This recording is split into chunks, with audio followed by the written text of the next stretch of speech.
या बातमीपत्राचे प्रायोजक आहेत pro rich look skin and hair studio. नमस्कार. पोलीस मधल्या न्यूजच्या बातमीपत्रात आपलं मनापासून स्वागत. पाहूयात काही विशेष घडामोडी.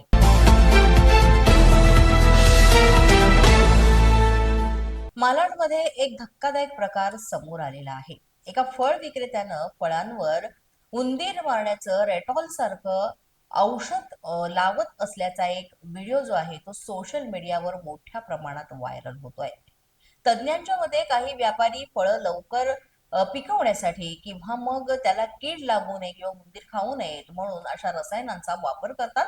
मात्र जर रेटॉल सारखं उंदीर मारणारं विषारी औषध वापरलं गेलं तर ते अत्यंत धोकादायक ठरू शकतं.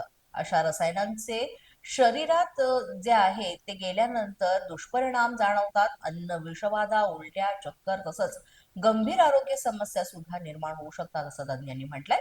ग्राहकांनी त्यामुळे फळं खरेदी करताना काळजी घ्यावी, फळं नीट धुवूनच खावी तसं असं सांगितलेलं आहे. आणि हा व्हिडिओ व्हायरल झाल्यानंतर या प्रकारावर तीव्र संताप व्यक्त करत याची चौकशी करावी आणि कडक कारवाई करावी अशी मागणी होते. मात्र अतिशय घृणास्पद हा प्रकार आहे. अशा पद्धतीनं आपण फळं ही डायरेक्ट खातो आणि त्याच्यावर अशा पद्धतीनं घातक औषधांचा मारा केला तर ते आरोग्यासाठी मोठ्या प्रमाणात घातक ठरू शकतंय.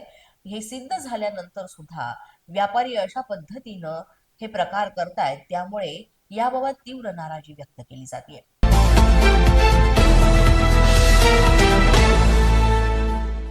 अजितदादा पवार यांच्या अपघात प्रसंगी चौकशीसाठी रोहित पवार मरीन ड्राईव्ह पोलीस स्थानकामध्ये पोहोचले.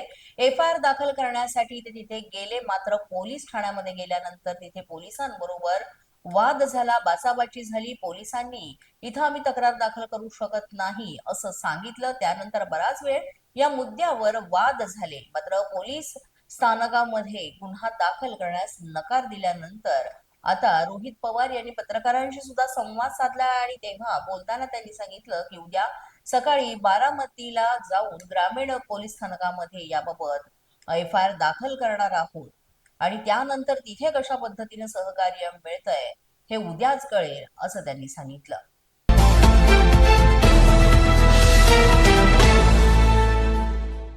दिवदमण येथील घरफोडीच्या गुन्ह्यामधील फरार 3 आरोपी नाशिकमध्ये शहर गुन्हे शाखा युनिटने जेरबंद केलेत. ही कारवाई गुप्त माहितीच्या आधारे नाशिक रोड परिसरामध्ये करण्यात आली. पोलीस आयुक्त संदीप कर्णिक, पोलीस उपायुक्त किरण कुमार चव्हाण तसंच सहाय्यक पोलीस आयुक्त संदीप मिटके यांच्या मार्गदर्शनाखाली गुन्हे शाखा युनिटला फरार आरोपींचा शोध घेण्यासाठी विशेष मोहीम राबवण्याचे निर्देश देण्यात आले होते.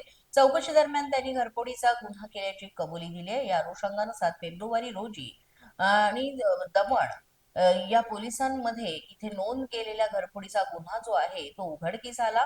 तर पुढील कारवाईसाठी या आरोपींना ही कारवाई गुन्हे शाखा युनिटच्या प्रभारी अधिकारी सहाय्यक पोलीस निरीक्षक हेमंत तोडकर यांच्या मार्गदर्शनाखाली सहाय्यक पोलीस निरीक्षक डॉक्टर समाधान हिरे, पोलीस उपनिरीक्षक मुख्तार खान पठाण, सहाय्यक पोलीस उपनिरीक्षक शंकर काळे, गुलाब सोनार, भारती देवकर आणि पोलीस अंमलदार चंद्रकांत नावडी, नंदकुमार नांदोडेकर, प्रकाश महाजन, अतुल पाटील यांच्या सहभागानं यशस्वीरित्या पार पाडण्यात आली. याचा अधिक तपास आता सुरू आहे.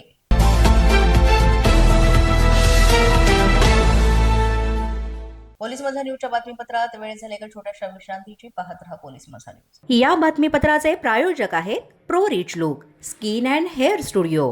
विश्रांतीनंतर पुन्हा एकदा पोलीस मझा न्यूजच्या बातमीपत्रात आपलं मनापासून स्वागत.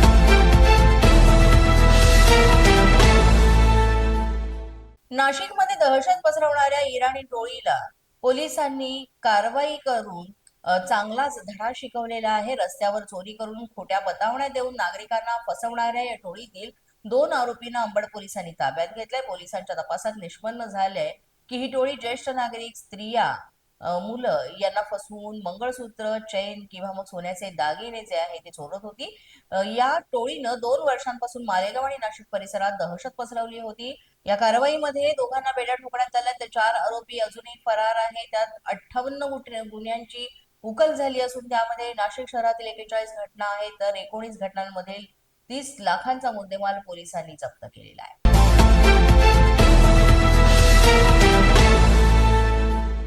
यवतमाळच्या वेळापूर तालुक्यातल्या जामझुली पारवाई इथं वादळी वाऱ्यासह अवकाळी पाऊस आणि गारपीट झाले. त्यामुळे मोठ्या प्रमाणात शेतपिकांचं नुकसान झालंय.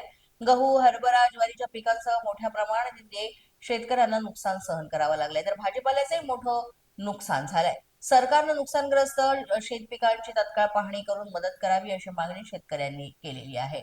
शहरासह जिल्ह्यामध्येच अवकाळी पाऊस आणि गारपिटीने धुमाकूळ घातलाय संपूर्ण गहू पीक आणि हरभरा पिकाचं. त्यामुळे नुकसान झालेलं आहे. हाताशी आलेलं पीक जे आहे ते या अवकाळी पावसामुळे अक्षरशः जमीनदोस्त झालंय. न्यूजच्या बातमीपत्रात आज इतकंच. तुम्हाला आमचं बातमीपत्र कसं वाटतंय याबाबत अवश्य अभिप्राय कळवा. यासाठी पोलीस माझा न्यूजचं युट्यूब चॅनल सबस्क्राईब करा. तसंच आमचं फेसबुक, इंस्टाग्राम आणि ट्विटर अकाउंट फॉलो करा. अधिक माहितीसाठी आमच्या www.polismazhanews.com या वेबसाईटला भेट द्या.